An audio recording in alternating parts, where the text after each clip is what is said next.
So, welcome everyone to our monthly Goleta Wrap meeting focused on concerns from the community. My name is Landon Rank. I'm the Associate Director at SB Act, and I'm joined by my colleague Kai Roldan. And then we're also partnering with the city of Goleta, so I'll let Chuck introduce himself as well. Hello, everybody. I think I know everybody on the call. Chuck Flack, City of Goleta. So, I'm going to go ahead and just share my screen with some general announcements and reminders. First, starting off with just our schedule for these meetings the next couple of weeks. So next week we'll be back to our 9 a.m. time, focused more on coordination between the different service providers. And then our next community meeting will be on the week of Thanksgiving, so the Monday before Thanksgiving at noon. I also just wanted to note for everyone, we will have a South County-wide collaborative meeting on Zoom on December the 9th. So if you're not familiar with these, the city of Goleta is a part of this broader effort throughout all of South Santa Barbara County to address the impacts of homelessness. And so we'll have an open community meeting just to learn a little bit more about what's going on there. We'll probably talk about the forthcoming point in time count, and a few other updates from the world of homelessness in our region. I also wanted to note that warming center season is pretty much upon us. It starts November 15th of every year and runs through March 31st. If you're not familiar, this is when, because we have rainy season and it impacts all of our shelter beds, there are additional beds that are available at different faith communities throughout the region. So I just want to put this on your radar. As usual, I think the county's always looking for more sites, especially if it ends up being a really rainy winter. Then it can be hard for our faith communities to shoulder the same ones that always do. So if you know of any communities, organizations that might be willing to host overnight, the county is able to staff that. And then there is contact information here just to be able to check on the day of to see if the warming centers are open. And I realized too, Catherine is on the call. Catherine, I don't know if you want to share anything too. I don't mean to stomp on your announcement with this. I don't have anything to add for the warming centers specifically, no. Okay. I have So something to again, add. So, just for people on the call who may not know, while this is a county funded program, it's actually operated by Good Samaritan Shelter, which you can see from the bottom there. I've worked with, so there's been a concern expressed by our mayor that we don't have a warming center in the city of Goleta proper. I have contacted numerous churches with no response, unfortunately. So we continue to not have a Goleta center. I'm certainly open to talking to anybody who's interested in this and can help facilitate the relationship with Good Samaritan. But I'm a little frustrated that we haven't been able to do this in the 2 years that I've been part of the city. thanks, Chuck. Yeah, so please help us by keeping your ears to the ground. As you can see, this starts November 15th, so it's not just yet, but it'll be an ongoing effort for several months. Something I will add also, I just remembered, is that I did have some lengthy conversations with Good Samaritan about strategizing, and they're very flexible in working with churches. So if a church wanted to do this once a month, if the church wanted to do it once a season, like if they just wanted to do it once, Good Samaritan will help them. So I'm kind of looking at you, Mary. I know you have relationships with many of the churches locally. I don't know what your relationship is with the warming centers. I know I believe some of the churches that you're working with do participate. I'd just love to see one in Goleta, to be honest. Are you muted, Mary? Yeah, Chuck, I'll ask around too. I know that guy named Ash out in Isla Vista is working to get the Isla Vista Community Center to be one. Great. And so even though that's not in the city limits, it would certainly provide something much closer for the homeless in Goleta. Definitely. They don't want to go downtown and leave all their stuff, you know. That's So great. I'll Thank ask you for around. that. Yeah. Yeah, if you are in contact with that person, I'd love to talk to them too. So that'd be great. Oh, okay. Yeah. I'll see him tomorrow and I'll send him your way. That's great. Thank you both. What are the hours for that? What kind of obligation would the So it's church or otherwise it's be? somewhat flexible, Officer Gaston. The typical center opens around, I believe, around 5:30, and then the staff who are staff of Good Samaritan make sure that everybody's out and everything's cleaned up by, I think, as the latest, I think, is 6:30 or 7 in the morning. So it's a pretty non-impactful operation for a church. Some churches run schools or kindergartens, and so there's some concern about that. I'm a member of the Unitarian Society at Santa Barbara. We're one of the creators of the Freedom Warming Centers. We have children on site. We have a daycare as well as a private school. We've never had any problems. So I really would love to see a Goleta church step up. It's really good for the whole community when this happens. Thank you, Landon. Yeah. All right, so we'll be talking about this quite a bit more in the coming weeks, obviously. I also just wanted to mention, since this is our first community concerns call since World Homeless Day, the city of Goleta partnered with SB Act and Path Shelter and the Santa Barbara Rescue Mission, Santa Barbara Foundation, CityNet, and a few others to put together a World Homeless Day campaign. And the goal really was just to try and share stories from people who had experienced homelessness. Got some really cool testimonials, just 90-second videos. Really encourage you to check them out. I put the link in the chat window. And really help us spread the stories. I think one of our biggest goals with this is to try and combat misinformation. One of the biggest hurdles we have to face as a community is helping people to understand what actually is going to help solve homelessness. And one of the best ways to do that is for people to actually hear from people who've experienced homelessness about why they experienced homelessness in the first place and what could have helped them out. So encourage you to check that out and spread the word. But also thanks to the city of Goleta for your participation. It was really helpful having the communications team helping to spread the word as well. I really encourage everybody to I'm echoing Landon here. There was also a webinar that SB Act hosted with several of the participants in the videos that I thought was a really beautiful event as well. So this was the first time we've done this. I'm looking forward to working with SB Act going forward because I think this was a moving and important opportunity for people to tell their stories. You can see the webinar on the website, and then if you scroll down, you can watch the individual little 90-second stories that we mentioned. I encourage you to check it out. At least one of them is a resident, I believe, of Buena Tierra. Is that right? That's right. That's right. And then there's two others, I believe, that are Goleta residents. All right. With that, I'm going to pass over to Chuck to give updates from the city. Thank you. And I'm sorry to see that everybody here is a fellow traveler. I was hoping that we would have more members of the community. And I welcome advice and input from all of you about how we can possibly increase attendance from the community at these events. I did have a lengthy conversation with a community member who is unhappy with the homeless situation. And when I invited him to this meeting, he kind of scoffed. He said, what's the point of coming to Zoom meetings? So he wasn't even interested in attending community meetings. So one of the purposes of engaging with SB Act, and one of the things that I really want to improve on in the city of Goleta, is trust in our government and support for the initiatives that we're doing. The city of Goleta spends a significant amount of its resources addressing homelessness. The sheriffs are very on top of the homelessness issue. We have lots of resources. And I think there's a standard line that you hear in the community of like, government doesn't do anything for homeless people. And that just is, unfortunate because there's quite a bit happening. And I can show you some of the data. Let me do that.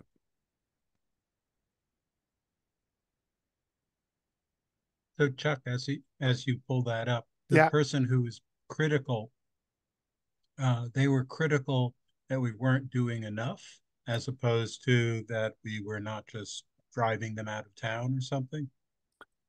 I think he's in the camp of more the latter, because he thinks that the Buena Tierra project is actually a cause of problems in Old Town. And I hope that his view is a minority view that isn't widely held. But it's a concern, this is something that was expressed to me. And so I would just want to, a huge part of why I do this work is to try to dispel myths and show people that there is a way to solve homelessness, and we understand how to do it. So it's frustrating sometimes when our solutions are seen as part of the problem.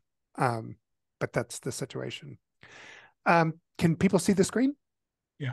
So this is a new presentation that was created by Melissa Cure in Neighborhood Services. I want to thank her for this, because my strength is in the data, not in the presentation, unfortunately. So here we have a monthly tracking that's going to continue. I'm going to continue to report monthly on newly identified people in Goleta and those that have been housed in the course of the month. As you see, September was a big month for new people.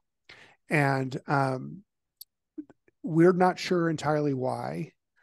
We have theories. One is that there's been a significant amount of encampment clearing done by the county, around the county. And so that's part of it. Another is that several people have enrolled. Clearly, a lot of people, 35 people essentially, have enrolled in homeless services. So is that a bad thing? These are people that were formerly homeless. Now they're engaging with our service providers. So in some respects, one could see this as a positive number, because we now are actually working with people and trying to work towards getting them housed. And many of these folks are either close to getting housing or moving into shelter. So one should interpret the newly identified in some respects as a positive, because people are stepping up and saying, yes, I'm homeless. I'd like to get help. Can I Sure. interrupt? Go ahead, Councilman. I mean, I don't know that we can interpret that as a positive.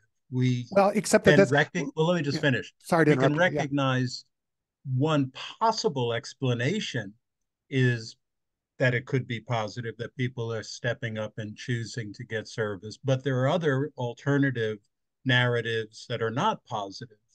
And it would be helpful as much as we can as you go forward, I guess. And as if they're newly identified, they haven't been fully interviewed, or there's not a lot of data, but to know, did they just become homeless, for instance? Were they people who, had been in the area and just resistant to any service, and now they've chosen to participate?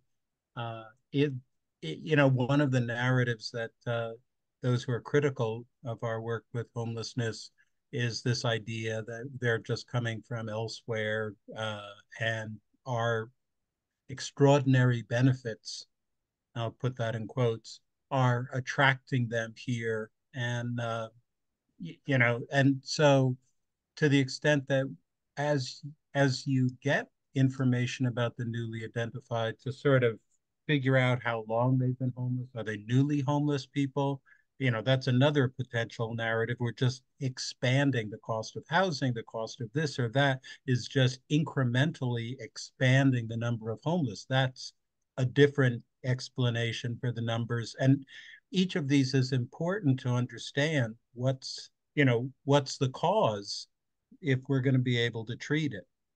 And so, I look forward to getting some of that information. Where are they from? Are they local? What is the cause of their homelessness? How long have they been homeless? Each of those questions will tell us whether this is, in a sense, what's the source of the issue and what can we do to fix it. We actually do have a lot of that data. So thank you, Council Member. You're always increasing my reporting and I think in a really important way. So because you'll see as I go further, I have information on income and employment. So thank you for those questions. And well, I meant specifically I appreciate your compliment. Yeah. But I meant specifically with the newly identified. Oh, I got it. Okay. Yeah. No, we have this data. When the newly identified, typically there's some that are not enrolled. But the bulk of these people are in fact enrolled in the homeless serving system. They have all been interviewed. The questions that you're asking have been answered. So I can actually give you that data. Ellen, go ahead.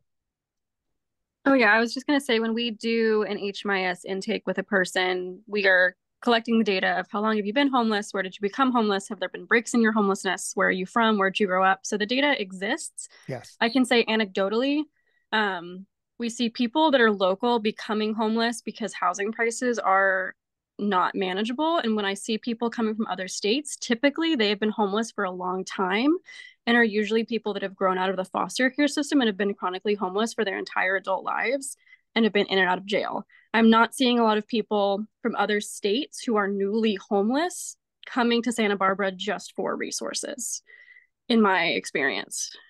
And for people who don't know Ellen has been for over a year now our kind of lead outreach person for the city of Goleta. So her experience includes pretty much meeting all of the people who are homeless in Goleta. And thank you for that input, Ellen. I appreciate it. Catherine, I kind of wanted to get through the data, but go ahead. Yeah, no, I just want to, I think, to add to what Ellen was stating. And, it sounds like it's new folks that are becoming homeless for the first time. So just being mindful of that when we're talking about encampment clearing. So these are folks that clearly don't look like they've been in camps because they probably would have been encountered a couple of times. So just, want to clarify that because you mentioned it. And I didn't mean to disparage encampment cleaning. I'm actually a supporter of your efforts. Most of the people who are being touched by the encampment cleaning efforts are actually being offered shelter and are being entered into the system. So all of that is really positive. Thank you, Catherine. Yeah. So who's active in Goleta? There's about 223 actively homeless people in Goleta. Of these, 72 are seniors, which means 55 plus. That's 32%. 7 are transition age youth. These are the folks that Alan's talking about as aging out of foster care. That's 3%. We just had a bunch of transition age youth housed in Buena Tierra, so that number actually was higher. And the veteran number has gone up, interestingly, over the last several months. I think it was down around 6, and now it's 10. This is always frustrating to me because there is a huge amount of resources available to veterans to place them into housing. And so my hope is obviously that we can quickly and rapidly place them. I mean, the picture in Santa Barbara has been generally very positive. We've reduced veteran homelessness by over half in the last 5 years. So, I mean, things are moving in the right direction. Mary. Thank you, Chuck. This isn't about the data, which I love the data, but you commented earlier about the gentleman that was frustrated with Buena Tierra. And I just want to add to that I have had at least, between 5 and 10 of the residents of Buena Tierra tell me that they don't like it. And always the reason is because there are too many drugs. And so I can understand why this gentleman feels this way about Buena Tierra. And I'm reminded back to when we first started hearing about Buena Tierra before it was even called that. And John, I think was his name from, the Housing Authority, was asked, are there going to be guidelines for drug use and all that? And the way I remember it is that we were all assured that there would be a system in place so that drugs were not a problem there. But I just want to tell you that they seem to be, based on the people that I've talked to who actually live there and who come to our luncheons. So I'm not sure whose job it is to look into that or consider some methods to make sure that isn't happening. I don't want to sound like a broken record, but I feel like we can certainly hope in the long run these people so much more if we can help them in that area. So Mary, I have a pretty lengthy response to your point, and I think it's actually worthy of a larger discussion. So Linda, can I ask you to bring, if we have time today, can we come back to Mary's point? Because I think we could even invite Good Samaritan and the Housing Authority to address this maybe even more directly at a future meeting. And we could even possibly publicize that that's happening. So that's really good, Mary. And let's have more conversation about this when I'm done and once we've covered our business today. Thank you, Chuck. Yeah. who are the 223 people, or where are they? Where are they located? 79 are in encampments around the city of Goleta. 58 are currently in shelter. And that's a really nice number because Goleta has no shelter. We fund 4 beds at Hedges House of Hope and 2 beds at Path, which would be 6. But yet 58 people have chosen to go into shelters around the community outside of Goleta. And so that's a kind of a win for us, and it's important. We continue to track these folks into housing. These are people who've identified as being residents of Goleta. 35 identified homeless people are in vehicles. You'll see later in my presentation that doesn't represent nearly even half the people that are living in vehicles in Goleta, but these are people who've identified themselves as homeless and have enrolled in the homeless serving system. And then 51 people are people we've lost touch with. I'm going to keep that number going as we move forward. Some of these folks will come back into the system potentially. Some have left the area. We just don't know where they are. So that's the current picture. To get a sense of the kind of combining our data of monthly changes and the totals, you see kind of where we're at. This is a nice presentation where, we kind of stay consistently around the 200 number. We are putting people into housing every month. We are getting new people every month. So it ends up looking like a fairly stable picture, which is unfortunate. In terms of income, so this is new information. This is something I've never presented before. We have, oh, and shoot, what is the total number? Darn it. I had this somewhere and now it's not here. Well, I guess this is so this translates to numbers. Of the 223 people, 54% have no income at all. That means they just don't have any income as identified. Obviously discouraging number. However, almost 50% have some income. And so 25% are disabled or retired, sometimes both. And they're on a fixed income. They get a fixed benefit from the federal government. 19% are employed, which to me was a pretty significant amount. And I was happy to see that. And then 2% get some other kind of government assistance, either things like general relief from the county. It's like, I don't know, it's a $50 a month or $100 a month, some small amount of money.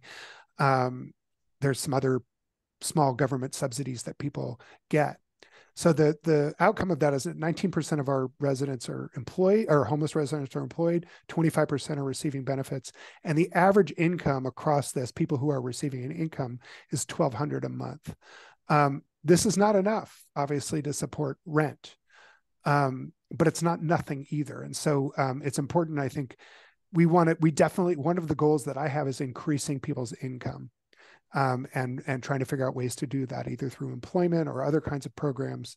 So this is something I'll be reporting on going forward. And thanks to Councilman Kasdan for pushing me on this issue, because it took some digging and I feel like I'm starting to refine this data and understand it better.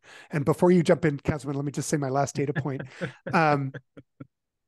It's important. This is very important to me personally. There are 190 counted vehicles with people living in them in Goleta. They're not all RVs. In fact, the majority probably aren't.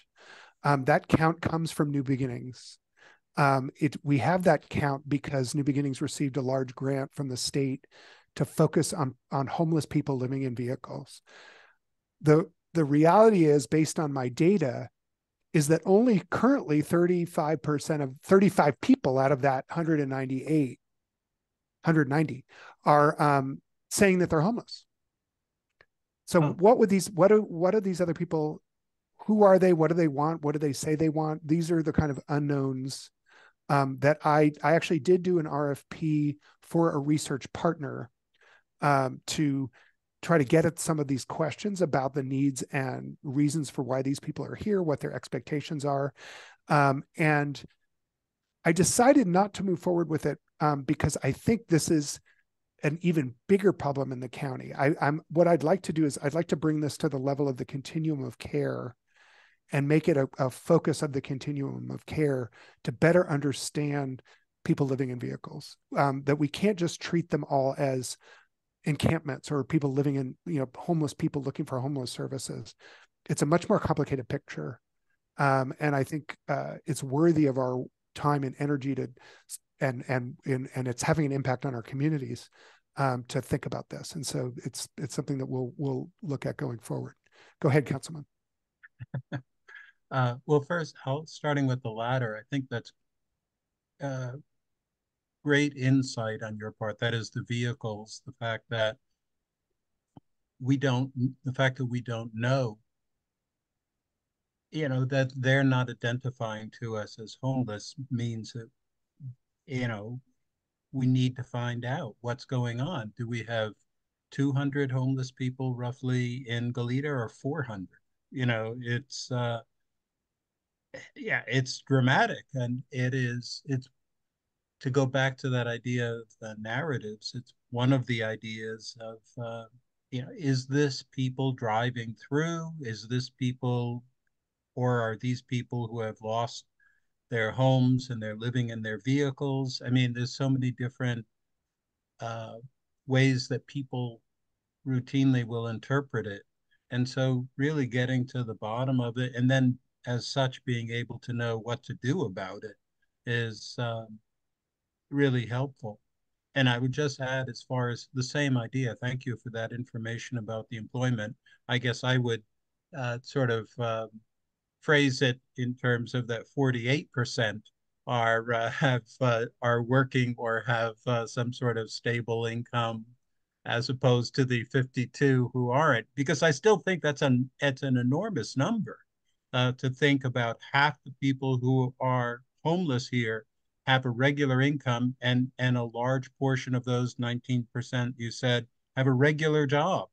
And that's not often how people perceive the homeless in the area, who they think of as, indigent drug addicts who are panhandling and so forth. So it's valuable, to go to that same presentation that you were talking about, or you all were talking about, um, capturing the stories of the people who are homeless for the World Homeless Day. This sort of does the same thing with data. So I appreciate it.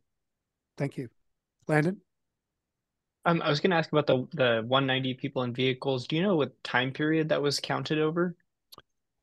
It was this summer. I'm Okay. pretty sure that it was primarily June and July. So yeah, some people might be kind of coming through in their cars. But that's typically, those aren't the people. Like, for example, I don't think that includes the fancy Sprinter vans that in fact some people are living in. Sure. I think that they focused on vehicles that were older, that looked like people needed something.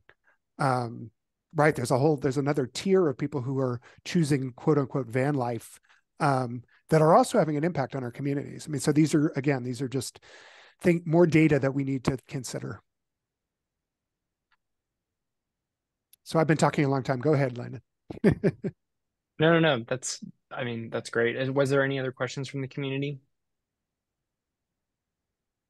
Well, thank you, Chuck. Do really appreciate having the data in front of us. And so why don't we will circle back to talking more about Buena Tierra, but let's go ahead and just go to our outreach providers first, just to hear some updates.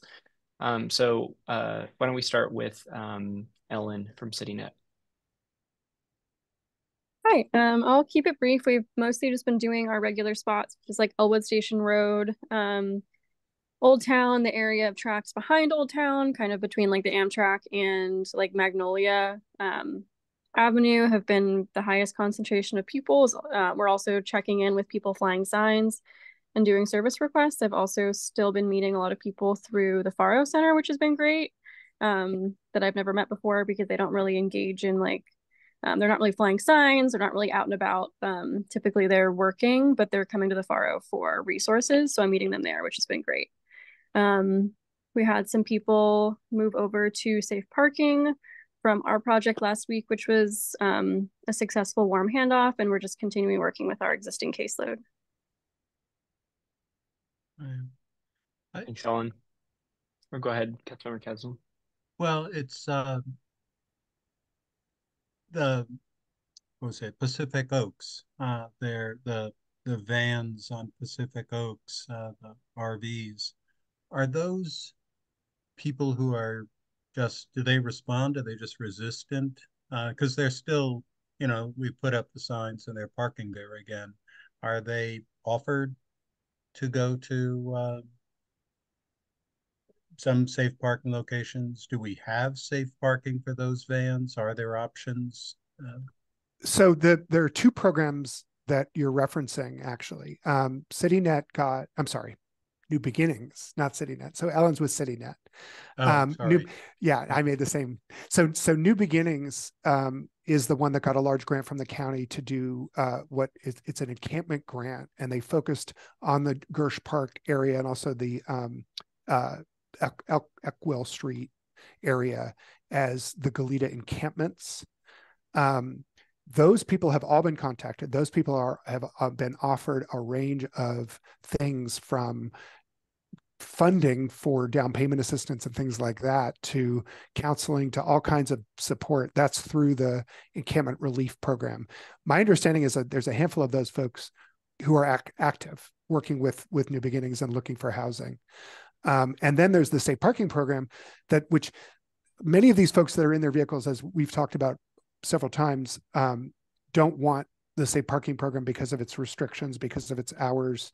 You have to move your vehicle, et cetera. New Beginnings continues to offer folks safe parking. However, RVs are very difficult to accommodate. Now, Goleta does benefit. We have several spaces up for RVs in Goleta. I believe those are all occupied. So that one of the things that Landon and SB Act was working on is finding new spaces for RVs, and that continues to be on the agenda, something we continue to work on. Mary, you had your hand up. You're muted. Sorry. I was just going to tell Ellen, because she mentioned Elwood Station Road, that right across Hollister from Elwood Station Road is a new big grocery cart full of trash and a bunch of homeless stuff on the ground there. I didn't see any people. I just was walking up there this morning, and first time I've ever seen it. So I just thought I'd let Ellen know. Thank you. We've been out there a couple times. We went out this morning again, and there was no people. So I don't know if it's just like trash dumped, but we'll keep checking. Yeah, thank you. And if it's on the public right of way, Barry, it's helpful if you could take a picture and do a ticket with City Assist. I encourage anybody on this call who to check out our City Assist program. We abandoned carts, abandoned cars, trash on city streets. We follow up with that. So if you want to send me an email, or if you want to after this meeting, I'm happy to follow up, Mary. Okay, thank you. And with that, our surf team, including the safe parking team, I believe are in a mandatory meeting. And so they're not here with us right now. So we'll go ahead. Let's go to George with the City of Goleta. And just, George, before you jump in, quick reminder for folks. I mean, City of Goleta funds CityNet directly. We don't actively fund currently other outreach programs, but we benefit from the two others. We benefit from New Beginnings, and we benefit from Good Samaritan and their Surf 2 program. Surf 2 is the creeks and waterways outreach, and Goleta has a substantial number of people living in the creeks and waterways. So that's been a real benefit for us. And that's, Catherine could probably comment on Surf 2 if you have. I don't know if you have any update. Yeah, I have some stats I know you were asking for last time. It's as early as the beginning of October, so not the most current, but I can share that with you all if you'd like. Yeah. So if we start with Surf 2, as Chuck says, that is county-wide, focusing on waterways, so specifically in Goleta and in the unincorporated region of the county. It is San Pedro Creek, San Jose Creek, Atascadero Creek, and Maria Ignacio Creek. So with those Surf 2 efforts by Good Samaritan, there's been 41 individuals enrolled in the Goleta and Isla Vista region, specifically Goleta, 27. Of those 27, 21 individuals have been sheltered and 11 have been housed. And then to the Surf 3 program, so focusing on vehicular encampments with New Beginnings. Countywide, We're focusing on 21 vehicle clusters. For Goleta specifically, it is 2, and Chuck has named them already. It's Gersh Park and Eckville. So 2 sites, and that's estimating about 50 vehicles between those 2 locations. So as of early October, 20 people have been enrolled from the region, and that comes out to about 18 vehicles. Countywide, 22 individuals have been housed. I don't have housing placement specifically for SURF 3 for the region, but those are just some numbers. Thank you, Catherine. Go ahead, George. Great. Good afternoon, everyone. Last week and a half, there's been a fairly good uptick of new encampments popping up. And starting in Eastern Goleta, we had one at the community center on our backfield there, individual camping there. Some more activity in San Jose Creek, back behind Maravilla. So that's north of 101. And then in Western Goleta, we've had an uptick in vehicular encampments at Elwood Mesa parking lot. I think it's related to like the camp that was cleared off of Calle Real west of Goleta, north of 101.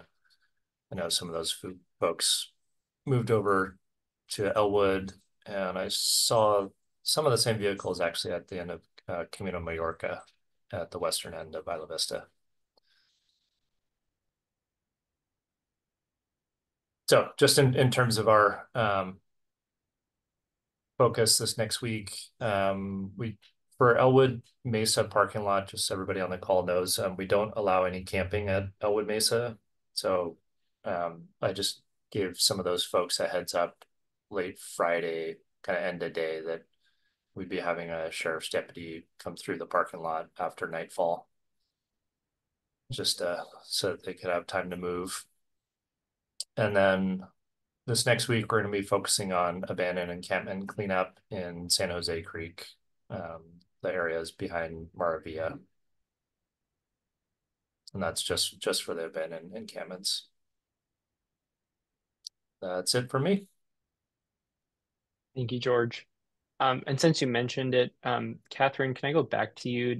Would you be willing to just share about what has been done at that Calle Real site just west of city limits?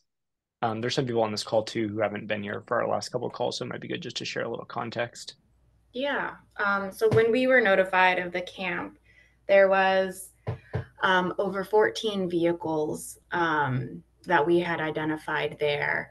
And in early September, we posted no parking signs between 2 a.m. to 6 a.m., as well as no camping signs. Then starting, it was last week, we had closed the road due to maintenance and debris removal. We did engage the SURF 3 team to go out there and, engage those folks, try to offer those services.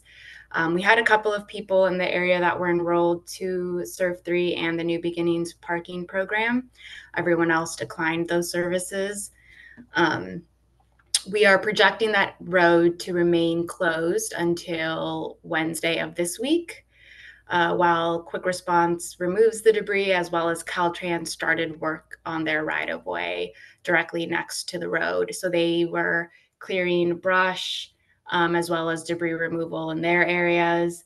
And then they're looking to, in the future, we don't have a timeline yet, do more work after all the debris and brush is removed. They're going to go in and kind of pack that area so it's not like accessible to vehicles should they go down that road. So that's kind of where we are right now. Again, the road is going to stay closed through Wednesday as the work is being complete. So did I understand you correctly that the county's intention is to actually restrict access to that area? No. Oh. Not long term. It's only closed right now due to the work that's being complete. We were really trying to resolve the area without moving vehicles and continue to engage. But as time went on, really after the signs went up, I think people were just getting frustrated and really started to trash the area.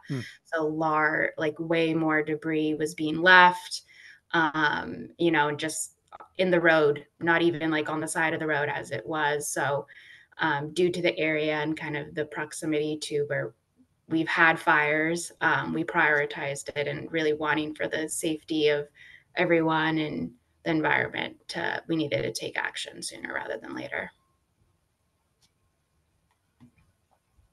Thanks, Catherine. Yeah, that had been an area of concern for some community members, so I appreciate the update. Let's go to Deputy Warden. I don't have any updates. George kind of talked about everything I would discuss, but I don't know if everyone's aware, but Union Pacific is going to do a large cleanup of encampments beginning at Elwood Mesa and then moving south through Goleta beginning on November 5th. They're going to be doing it on the 5th and the 6th. I only know that because their law enforcement reached out to me last week.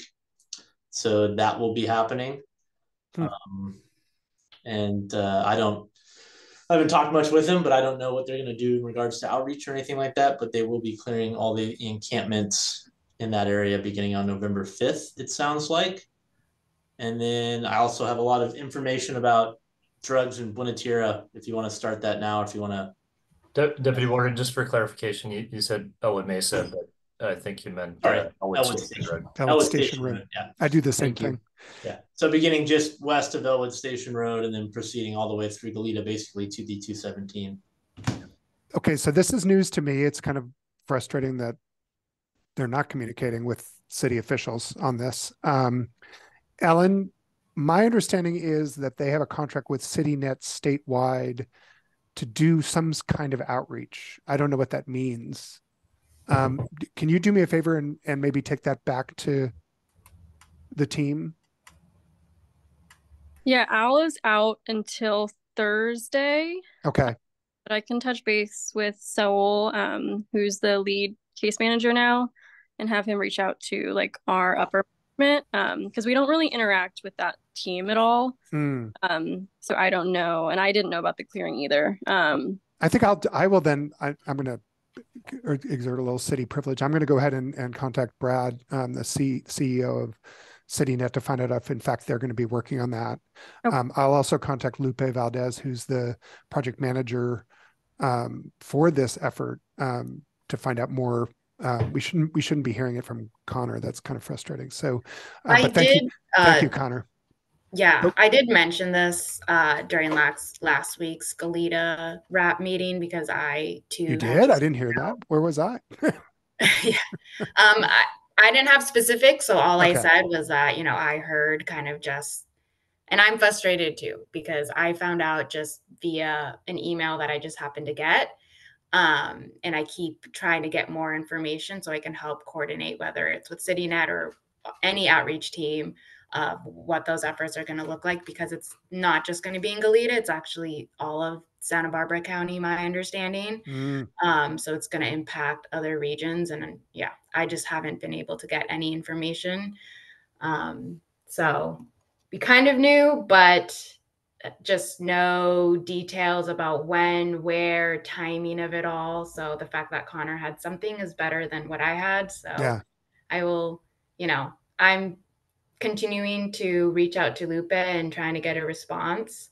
So Chuck, if you want to keep doing that same too. And then I'm actually circling back to Salud Carbajal, because I know he had a conversation there, and kind of where that left off. And just, if manpower is the issue, that's one thing, but you can at least communicate when this is happening. And that is not happening at all. Mark, let me know if you'd like me to reach out to Lupe, just invite her to the meeting as well. Please do. And I'm going to also. Okay. Before we go to Buena Tierra, let's just do the last lightning round. Officer Gaston, anything from you?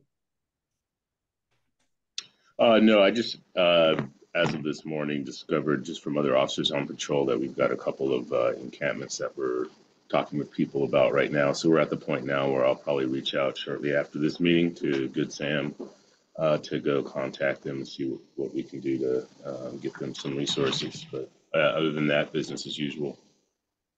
Thank you. Thank you. And then speaking of good, Sam, Adriana, anything you want to share from Hedges House of Hope?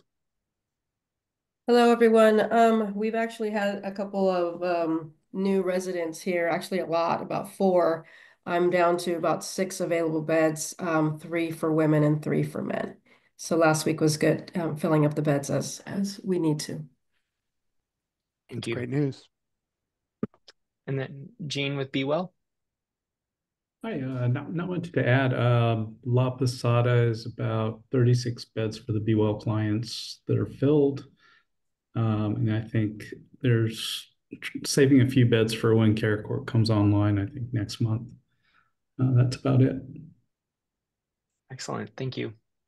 Yeah, we'll all be eager to hear more as Care Court comes online. We may need to have a segment of this meeting dedicated to just talking a little bit about that. That'd be great. I do think a Be Well, some kind of Be Well presentation to us would be really great. Okay. Because there's a lot of changes. We'll reach out, Eugene, to your team and Landon and I, and we'll figure it out. Sounds We're not putting it all on you. No worries. It's okay.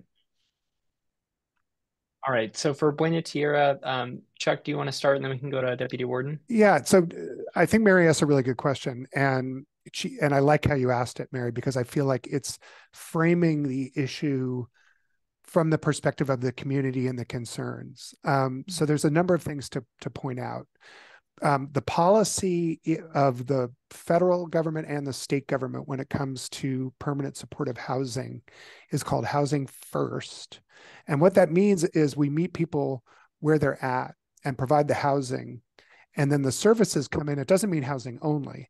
So the services come in to support people and to get them the help that they need. That all sounds really good. And that's the kind of thing that John talked about when he talked about the services plan, and we're bringing in Good Samaritan. They do have Good Samaritan on site. There's a lot of services available. Mm-hmm. The flip side, unfortunately, it depends on your perspective. This is where things get kind of complicated. The way behavioral health services, including alcohol and drug treatment, are generally offered to people is voluntarily. So even though somebody really needs services, it doesn't mean that they take advantage of them. And the only way services can really be forced on a person is if they commit crimes. And this is the pendulum has swung in this direction very far. It's actually kind of in the process now of starting to swing back, and that's what Care Court is. There was a mention of Care Court. The definition of gravely disabled has changed. So, and it includes someone who's struggling with alcohol and drug problems to the point where they can't take care of themselves. So that means that services could be imposed on a person if they were in so they wouldn't necessarily have to commit a crime. They could just be so incapacitated that it's clear that they needed help. All of this is to say that it's a complicated issue. However, my understanding is that both the Housing Authority and Good Samaritan have a policy of no drug use on the property. I don't know whether that includes within people's units. I'm pretty sure that they can't smoke. I'm pretty sure there are a lot of rules about drug use on the site, including alcohol and cigarettes. These questions were asked repeatedly by city council members, by county supervisors of the management. And so if it's going on, it's not going on because they're letting it happen. This is an issue, and you've identified an issue for the property. What I'll do is I'm going to follow up based on your question and based on what I'm hearing from the community. I'm going to follow up with both the Housing Authority and Good Samaritan to find out what their plans are. So I can report back to this meeting about what we're hearing and what their plans are. Yeah. Councilman? Go ahead. Go ahead, Mary. I appreciate you checking into it. And I know that was a big deal with the community accepting the idea of Buena Tierra going in there. And it was a big deal to me personally because I feel like I love these people and I want to get help for them. And I know that having drug sales going on within the building, which is what I'm hearing is happening, is not a good way to help these people. So, and Connor can help a lot with that. Sorry if I'm using his first name, but Officer Ward, yeah. Officer Warden can speak to that. And but again, I feel like it's something that we owe it to the community to improve the situation, whatever that takes. And I've read some of the books and stuff, and I know what Housing First is, but I think we can take a stand for things to make things right. And that's what my goal for that. Councilman Kessin? Yeah, I'm just echoing for the most part that there's housing first where we're making the housing available, but that still doesn't mean that any sorts of behaviors and any sorts of actions that they do are going to be acceptable. The housing authority has kicked out a number of people in Buena Tierra before for their behavior. And to the extent that we're seeing, as Mary's describing, that the drug use or alcohol use is impacting the environment, is discouraging people from going there. Yeah. That's a problem that needs to be addressed. It's not puritanical or it's not anything like that. It's a problem that is, damaging the sort of therapeutic environment for all the other people who live there. And so, that they have to pick up the slack then. So and I will say before I go to Officer Warden, that Mary, that Good Samaritan, one of the benefits and one of the reasons they were chosen to be the service provider there is that they actually have their own alcohol and drug programs, including emergency sobriety, like sobering up centers, and that they've sent residents to these programs. There have been residents that have put in detox. So it's an ongoing. Yeah, they are trying. They're definitely working on it. Yeah, go ahead, Officer Warden. So I've been working very closely with Buena Tierra since the very beginning. I meet with them once a week. I'm actually heading over there right now after this to have our weekly meeting. Just so drug-wise, law enforcement-wise, so they've assisted in 2 investigations, which have led to the execution of search warrants and arrests for drug trafficking in Buena Tierra. I know you guys won't like to hear this, but they're in the process of evicting 27 people. Oh, wow. Buena Tierra because they are exhibiting behavior that is detracting from the people that want to live there and actually engage. And so they take the drug use very seriously and the effect it has on the people living there.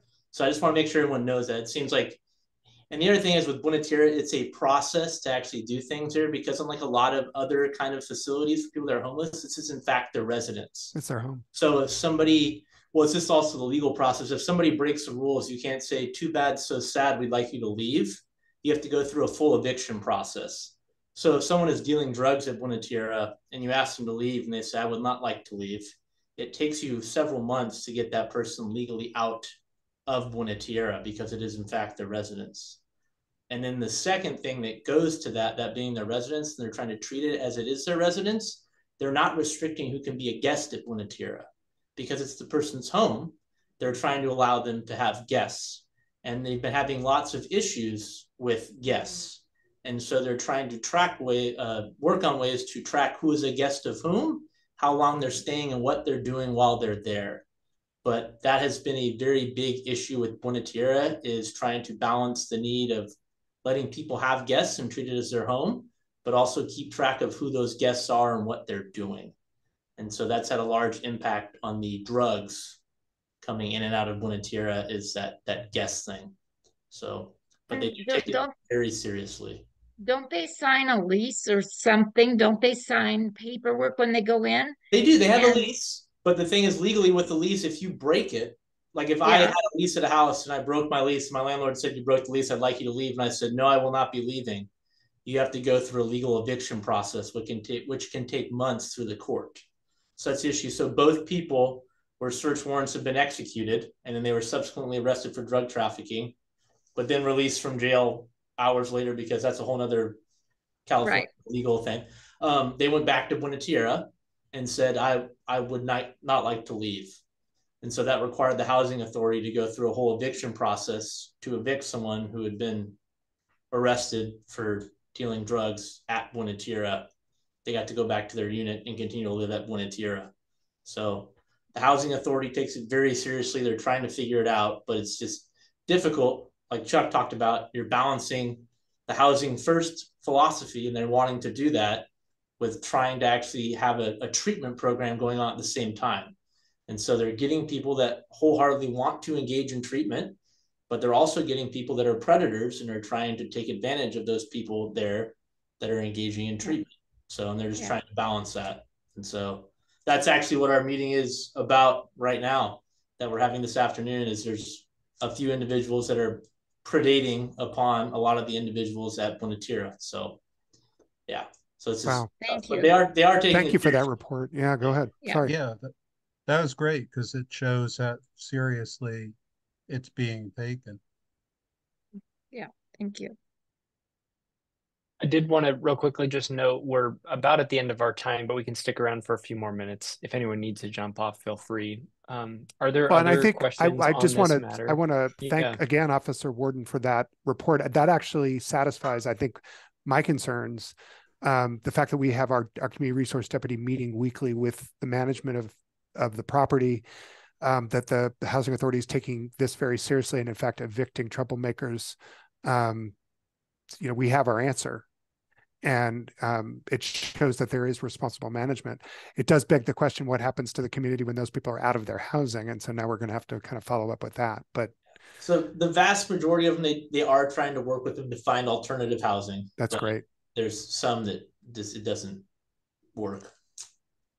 Yeah.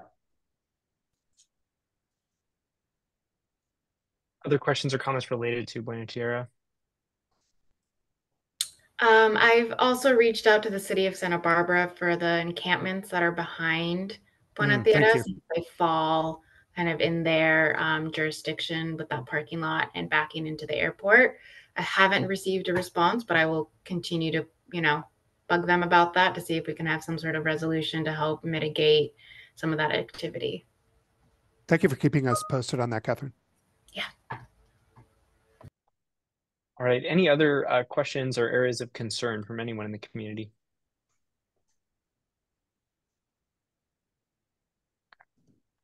I know, Chuck, you mentioned trying to get more community members on this call. We've talked about trying to do some outreach next. I think will be our next strategy. We have a neighborhood in Santa Barbara that has a meeting similar to this, that there's a lot of very passionate residents about homelessness, but they don't show up to either Zoom or in-person meetings. And so we're trying to just adjust strategies to say maybe we just need to go to them more. And so I think these meetings have value for the coordination they offer, and then we may also just have other ways that we reach out to the community. No, and the fact that we're holding these public meetings and letting people know is important. So, yeah. Right. Thank you, Landon. Thanks, everybody, for coming. All right. Thank you. Take care, everyone. Bye. Thank you.